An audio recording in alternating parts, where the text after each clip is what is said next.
बातमी सांगलीतून सांगलीच्या जतमध्ये विविध मागण्यांसाठी सर्वपक्षीय रास्ता रोको करण्यात आला।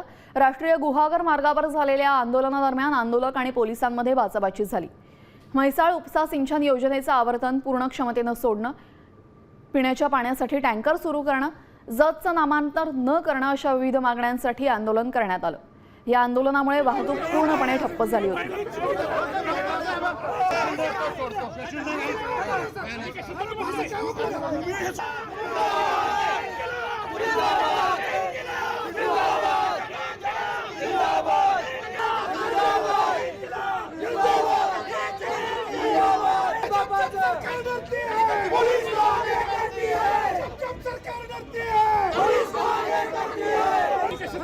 जतमध्ये सर्वपक्षीय नेत्यांनी रास्ता रोको आंदोलन केलेले आहे। राष्ट्रीय गुहागर मार्ग रोखला असून आंदोलक आणि पोलिसांमध्ये बाचाबाची सुद्धा झाली।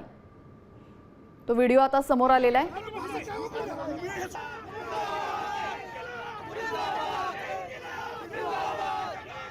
राष्ट्रीय गुहागर मार्गावर आपण पाहतो हे आंदोलन झालं आणि यामध्ये पोलीस आणि आंदोलकांमध्ये बाचाबाची झाली।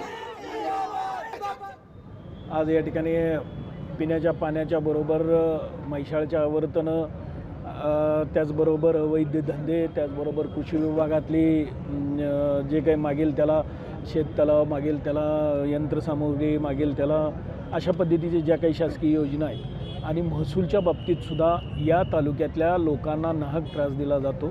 त्याच्यासाठी आज या ठिकाणी सर्वपक्षीय रास्ता रोको करण्यात आलेला आहे। खऱ्या अर्थानं आजपर्यंत तर तालुक्यात फक्त 6 ते 7% पाऊस या ठिकाणी झालेला आहे। आज जवळजवळ नाही म्हटलं तर सप्टेंबर सुरू झाला आणि सप्टेंबर सुरू होत असताना सुद्धा यात